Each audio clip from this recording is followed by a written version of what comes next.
আমাকে রিমান্ডে দিবেন না, দয়া করে আমাকে রিমান্ডের মতো ডিসিশন দিবেন না, কিছু জানার থাকলে এমনিতেই জিজ্ঞাসাবাদ করতে পারেন, আমি উত্তর দিব।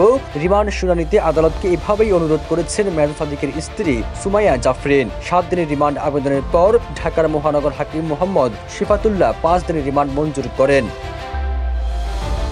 নিষিদ্ধ দল আওয়ামী লীগের নেতাকর্মীদের গেরিলা প্রশিক্ষণ দেওয়ার ঘটনায় সুমাইয়া জাফরিনকে গ্রেপ্তার করে ঢাকা মহানগর গোয়েন্দা পুলিশ। পরে সন্ত্রাস বিরোধী মামলায় তাকে গ্রেপ্তার দেখিয়ে আদালতে হাজির করা হয়।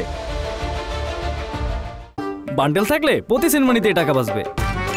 বিকাশ সেনমানি বান্ডেল কিনে জিতুন প্রতি লেনদেনে। জানা গেছে সুমাইয়া জাফরিন ও তার স্বামী মেজর সাদিকের সঙ্গে যৌথভাবে নিষিদ্ধ দল আওয়ামী লীগের গেরিলা প্রশিক্ষণ কার্যক্রমে অংশ নিতেন। বিষয়টি প্রকাশ্যে আসার পর তাকে খুঁজছিল পুলিশ। এর আগে রাজধানীর বসুন্ধরা আবাসিক এলাকায় একটি কনভেনশন সেন্টারে গোপন বৈঠক ঘিরে কার্যক্রমে নিষিদ্ধ থাকা আওয়ামী লীগ, ছাত্রলীগ সহ অন্যান্য সহযোগী সংগঠনের 22 জন নেতাকর্মীকে গ্রেপ্তার করে পুলিশ।